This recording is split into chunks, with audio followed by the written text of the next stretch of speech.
Hello student, आप सभी का 11th फिजिक्स क्लास में स्वागत है।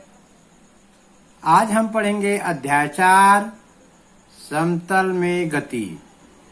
और आज एक हम महत्वपूर्ण टॉपिक लेके आए हैं। आज पढ़ेंगे बहुत सारी परिभाषाएं और एक महत्वपूर्ण संबंध पढ़ेंगे। तो देखिए कौन कौन सी परिभाषाएं हैं जो पढ़ना है। एक समान वृत्तीय गति, फिर हम पढ़ेंगे आवर्त काल की परिभाषा, आवृत्ति की परिभाषा, कोणीय विस्थापन, कोणीय वेग, कोणीय त्वरण और पढ़ेंगे रेखीय वेग एवं कोणीय वेग में संबंध। तो चलिए शुरू करते हैं। तो एक समान वृत्तीय गति पढ़ने के पहले हम पढ़ेंगे कि वृत्तीय गति किसे कहते हैं। हम लोग जानते हैं जो ऋजु रेखीय गति को जानते हैं। ऋजु रेखीय गति का मतलब होता है ऐसी कोई गति जो एक निश्चित सरल रेखा में होती है। यदि कोई वस्तु एक सरल रेखा में एक दिशा में गति करती है तो इसको ऋजु रेखीय गति या सरल रेखा में गति कहते हैं। आज हम पढ़ेंगे वृत्तीय गति। तो ये थोड़ा अंतर है। जब कोई वस्तु वृत्तीय मार्ग में गति करती है तो उसकी इस गति को वृत्तीय गति कहते हैं। उदाहरण, घड़ी के किसी कांटे की नोक की गति। हम लोग जानते हैं जो घड़ी के जो कांटे होते हैं वो गोल गोल घूमते हैं। इसी प्रकार से पृथ्वी के चारों ओर कृत्रिम उपग्रहों की गति, पृथ्वी के चारों ओर जो ग्रह गति करते हैं वो वृत्तीय गति रहती है। अब हम पढ़ेंगे वृत्तीय गति का ही एक दूसरा रूप, एक समान वृत्तीय गति। जब कोई वस्तु एक समान चाल से वृत्तीय मार्ग में गति करती है तो उसकी इस गति को एक समान वृत्तीय गति कहते हैं। एक समान वृत्तीय गति में वस्तु की चाल जो है परिधि पर एक समान होना चाहिए। अब हम पढ़ेंगे आवर्त काल की परिभाषा। वृत्तीय गति करने वाली वस्तु को वृत्तीय पथ पर एक पूर्ण चक्कर लगाने में जितना समय लगता है उसे उसका आवर्त काल कहते हैं। आवर्त काल भी एक प्रकार का समय है। कौन सा समय है? यदि कोई वस्तु एक वृत्तीय गति को एक पूरा चक्कर लगाने में जितना समय लेता है, यदि कोई आदमी एक मंदिर का एक चक्कर लगाता है और एक चक्कर लगाने में उसको जितना समय लगता है 1 मिनट 2 मिनट 3 मिनट, वो उसका आवर्त काल कहलाएगा। तो आवर्त काल जो है समय है, एक पूरा चक्कर लगाने में लगा समय। वृत्तीय पथ पर एक पूरा चक्कर लगाने में जितना समय लगता है उसे उसका आवर्त काल कहते हैं। इसका जो मात्रक है, आवर्त काल का मात्रक है SI पद्धति में सेकंड। आवर्त काल का मात्रक जो है SI पद्धति में सेकंड। आवर्त काल को हम कैपिटल T से दर्शाते हैं। आवर्त काल का जो विमेय सूत्र होगा M0, L0 और T, इसको ऐसे ब्रैकेट से बंद करना है। तो इसका आवर्त काल का परिभाषा हो गया, मात्रक हो गया और विमेय सूत्र। चलिए अब आगे पढ़ते हैं आवृत्ति की परिभाषा, मात्रक, विमेय सूत्र। अब हम पढ़ेंगे आवृत्ति की परिभाषा। वृत्तीय गति करने वाली वस्तु, वृत्तीय गति करने वाली वस्तु एक सेकंड में जितना चक्कर पूरा करती है उसे उसकी आवृत्ति कहते हैं। फ्रीक्वेंसी, इसे न्यू से दर्शाते हैं। इसका मात्रक जो है SI पद्धति में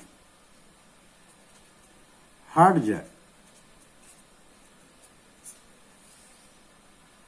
HERTZ, इसका मात्रक जो है SI पद्धति में हर्ट्ज है।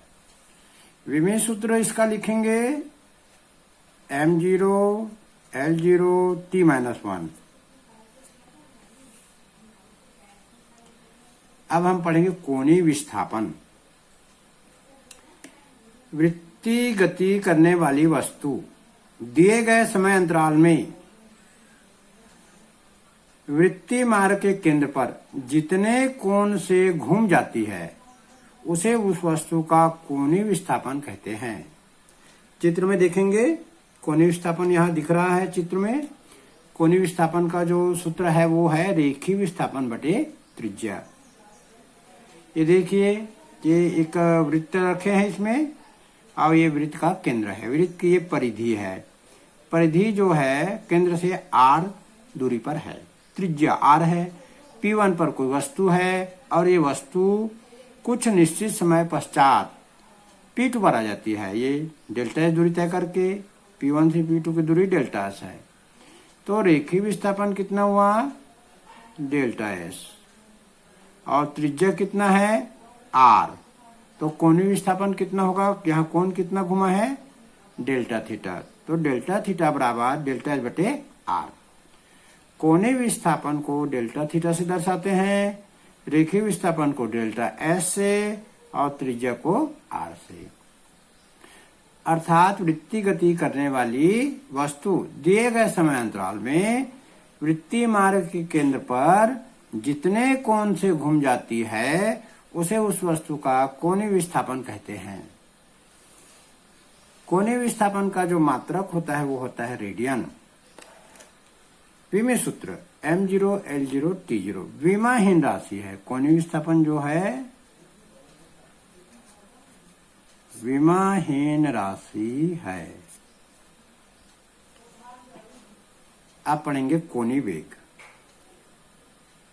कोणीय वेग को हम ओमेगा से दर्शाते हैं। समय के साथ कोणीय विस्थापन में परिवर्तन की दर को कोणीय वेग कहते हैं। हम लोग रेखीय वेग जानते हैं। यदि कोई वस्तु सरल रेखा में गति करती है तो जो वेग का परिभाषा है वही तो रेखीय वेग की परिभाषा होगा। लेकिन कोणीय वेग जो होता है वो वृत्तीय गति में होता है। समय के साथ कोणीय विस्थापन में परिवर्तन की दर को कोणीय वेग कहते हैं। कोणीय वेग बराबर कोणीय विस्थापन बटे समय अंतराल। कोणीय वेग को ओमेगा से दर्शाते हैं। कोणीय विस्थापन डेल्टा थीटा, समय अंतराल डेल्टा टी। चलिए अब हम देखेंगे कोणीय वेग का जो है आगे हम पढ़ते हैं। कोणीय वेग का मात्रक होता है रेडियन प्रति सेकंड। विमीय सूत्र m0 l0 t-1। अब हम पढ़ेंगे कोणीय वेग, आवर्तकाल एवं आवृत्ति में संबंध। ये जो संबंध है कोणीय वेग को ओमेगा से दर्शाते हैं, आवर्तकाल को t से दर्शाते हैं, आवृत्ति को न्यू से। ये जानना जरूरी है कि किन किन चीजों से किन शब्दों से अक्षर से दर्शाते हैं। कोणीय वेग ओमेगा, आवर्तकाल टी, आवृत्ति न्यू। हम तीनों का परिभाषा मात्रक विमीय सूत्र पढ़ चुके हैं। चलिए संबंध बनाते तीनों में। मान लो वृत्तीय गति करने वाली वस्तु का कोणीय वेग ओमेगा, आवर्तकाल टी, आवृत्ति न्यू है। वस्तु एक चक्कर अर्थात एक चक्कर में वस्तु जो है 2 पाई रेडियन कोण घूमती है। ये 2 पाई रेडियन का मतलब होता है 180 अंश। अंश में देखेंगे तो 180। और वस्तु जब किसी वृत्तीय मार्ग पर एक गोल चक्कर लगाएगी तो कितना कोण घूमेगी? 2 पाई। एक पूरा चक्कर करने में लगा समय आवर्तकाल होता है। आवर्तकाल की परिभाषा से हम जानते हैं एक पूरा चक्कर करने में लगा समय को आवर्तकाल या टी कहते हैं। और एक चक्कर में घुमा गया कोण होता है 2 पाई रेडियन। तो कोणीय वेग का हम जानते हैं कोणीय वेग बराबर होता है कोणीय विस्थापन बट्टे समय अंतराल। तो कोणीय विस्थापन बट्टे डेल्टा टी। यहां जानते हैं ये जो है एक चक्कर में घुमा गया कोण और एक चक्कर में लगा समय। तो यहां लिखेंगे एक चक्कर में घुमा गया कोण 2 पाई, एक चक्कर करने में लगा समय t। तो ये हमारा आ गया। अब इसमें हम लोग जानते हैं, क्या जानते हैं, किंतु हम लोग जानते हैं आवृत्ति बराबर होता है 1/आवर्तकाल। तो यहाँ पर जो इसको हम दे देते हैं समीकरण नंबर 1। समीकरण 1 में हम 1/t का मान रखेंगे। यहाँ लिख देते हैं समीकरण 1 में 1/t का मान 1/t का मान रखने पर समीकरण 1 क्या था, ओमेगा बराबर 2π/t।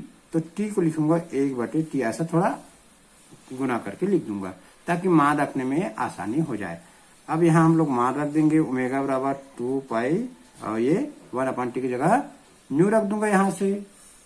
तो ये हमारा आ गया ओमेगा इक्वल टू 2π न्यू। ये है कोणीय वेग, आवृत्ति और आवर्तकाल में संबंध। तो ये हो गया समीकरण नंबर 2। ये बहुत जगह इस सूत्र का उपयोग किया जाता है। तो एक बार मैं बता दूं आपको, ये जो है हम लोगों को सबसे पहले कोणीय वेग का परिभाषा जानना जरूरी है, आवर्तकाल का परिभाषा जानना जरूरी है और आवृत्ति। जब हम परिभाषा जानेंगे इनको किन किन चीजों से दर्शाया जाता है। अब हम यहाँ पर आ जाते हैं, ये मेन है, यहाँ पर हमारा फोकस यहाँ रहेगा। वस्तु एक चक्कर पूरा करने में कितना कोण घूम लेता है, 2π रेडियन कोण घूम लेता है। 2π रेडियन मतलब 180 अंश, नहीं सॉरी, एक पूरा चक्कर में 360। 2π रेडियन का मतलब होता है 360 अंश घूम लेती है। एक पूरा चक्कर पूरा करने में लगा समय लगता है t, आवर्तकाल। कोणीय वेग का क्या सूत्र होता है, कोणीय वेग होता है delta theta upon delta t। तो वस्तु एक पूरा चक्कर करने में कितना कोण घूम लेता है, 2π। समय कितना लगता है, t। अब यहाँ पर न्यू बराबर 1/t रख देंगे। तो इस सूत्र को थोड़ा बदलेंगे। चलिए बदल दिए। ओमेगा बराबर लिखेंगे 2π × 1/t। 1/t की जगह रख देंगे न्यू। तो ये सूत्र आ गया। चलिए आगे पढ़ते हैं। आप चलिए अब पढ़ते हैं बहुत महत्वपूर्ण संबंध जो पेपर में हर साल आता है, रेखीय वेग एवं कोणीय वेग में संबंध। रेखीय वेग को हम लोग v से दर्शाते हैं और कोणीय वेग को ओमेगा से। तो रेखीय वेग एवं कोणीय वेग में संबंध ज्ञात करेंगे। तो सबसे पहले हम एक चित्र बनाएंगे। कोई कण जो है वृत्तीय मार्ग में गति कर रही है। वृत्तीय मार्ग का केंद्र है U। वृत्तीय मार्ग की जो त्रिज्या है वो है R। कोई वस्तु बिंदु P पर है, वो जो है गति करते हुए डेल्टा S दूरी तय करने के बाद Q पर चली जाती है। तो केंद्र पर घुमा गया कोण होता है डेल्टा थीटा। ये चित्र बहुत सुंदरता से बनाएंगे, किसी पे ज्यादा नंबर रहता है। अब इसके बारे में हम लिखेंगे। माना कोई कण O केंद्र और R त्रिज्या के वृत्तीय मार्ग में कोणीय वेग ओमेगा से एक समान वृत्तीय गति कर रहा है। माना कोई कण O केंद्र और R त्रिज्या के वृत्तीय मार्ग में कोणीय वेग ओमेगा से एक समान वृत्तीय गति कर रहा है। कण सूक्ष्म समय अंतराल डेल्टा t में वृत्त की परिधि पर डेल्टा s दूरी तय करके P से Q तक चला जाता है। डेल्टा s दूरी तय करके जो कण है वो P से Q तक चला जाता है। मान लो POQ, चित्र में POQ डेल्टा थीटा घुमा गया कोण। अब हम यहाँ लिखेंगे कोणीय वेग की परिभाषा से एवं रेखीय वेग की परिभाषा से हम लोग सूत्र लिखेंगे। कोणीय वेग ओमेगा बराबर delta theta upon delta t। समीकरण नंबर 1। इसी प्रकार रेखीय वेग का हम सूत्र लिखेंगे। रेखीय वेग को v से दर्शाते हैं। v बराबर होता है डेल्टा s अपान डेल्टा t। रेखीय विस्थापन बटे समय अंतराल, इसमें कोणीय विस्थापन बटे समय अंतराल, कोणीय वेग, रेखीय वेग में रेखीय विस्थापन बटे समय अंतराल, समीकरण नंबर 2। अब हम सूत्र जानते हैं कि कोण बराबर चाप बटे त्रिज्या, यहां लिखेंगे। ये सूत्र को याद रखेंगे तो ये समीकरण बन जाएगा। कोण बराबर चाप बटे त्रिज्या, ये बहुत महत्वपूर्ण सूत्र है, हर जगह काम आता है। ये सूत्र जो है कोण बराबर चाप बटे त्रिज्या, गोला फेंक में जब हम मैदान बनाते हैं, गोला फेंक में मैदान बनाते हैं तो इस सूत्र का उपयोग किया जाता है। इस सूत्र का उपयोग कब किया जाता है? जब हम लोग गोला फेंक का मैदान बनाते हैं तो ये सूत्र काम आता है। कोण बराबर चाप बटे त्रिज्या, हम लोग जानते हैं। ये देखिए ऐसा कोण बनेगा, ये कोण हो गया, ये चाप हो गया और ये त्रिज्या हो गया। तो गोला फेंक में ऐसा ही हमको मैदान बनाना रहता है। अब देखिए हमारे जो चित्र में कोण कितना है, डेल्टा थीटा, चाप कितना है, पी क्यू, डेल्टा एस, त्रिज्या कितना है, आर। या इस सूत्र को हम बदल के लिखेंगे तो क्या होगा, R into delta theta, R into delta theta बराबर डेल्टा एस।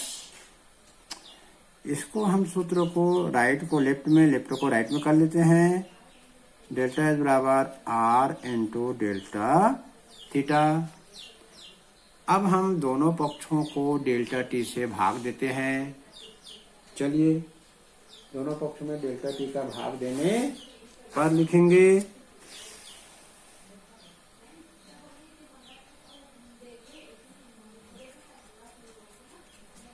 दोनों पक्षों में डेल्टा टी से,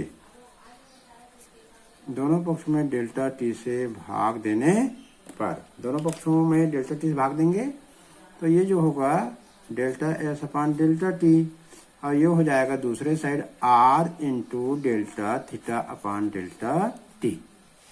दे दिए भाग delta S upon delta T.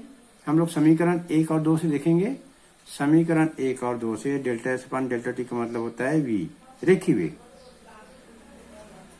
Delta theta upon delta T होता है कोणीय वेग। तो ये सूत्र आ गया v equal to R omega. या जो है हम लोग लिख सकते हैं इसको रेखीय वेग बराबर त्रिज्या गुणित कोणीय वेग। और ये समीकरण नंबर देते हैं इसको, समीकरण 3। ये हमारा संबंध आ गया रेखीय वेग एवं कोणीय वेग में संबंध, v equal to R omega. कई जगह अभी भौतिक में इसका उपयोग आएगा। जब तक आप भौतिक पढ़ेंगे जिंदगी में तब तक तो बहुत सरल है।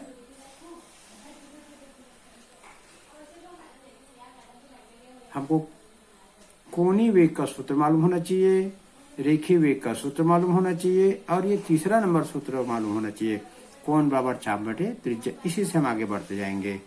तो ये कोण और ये चाप और ये त्रिज्या, इसको गुना करेंगे R into delta theta, delta S दूसरे साइड आ जाएगा। राइट को लेफ्ट करेंगे, लेफ्ट को राइट कर देंगे। उसके बाद हम दोनों पक्षों में डेल्टा टी से भाग देने पर लिखेंगे। इधर भाग दे दिए, भाग देने से ये जो सूत्र बन जाता है रेखीय विस्थापन बटे समय अंतराल, रेखीय वेग, त्रिज्या कोणीय विस्थापन बटे समय अंतराल, कोणीय वेग, v equal to R omega, रेखीय वेग बराबर त्रिज्या गुणित कोणीय वेग। तो आज का टॉपिक पढ़ाई कैसा लगा कमेंट बॉक्स में कमेंट्स करना और चैनल को सब्सक्राइब कर लीजिए ताकि आप पूरे भौतिक 11th का आप वीडियो देख सकें।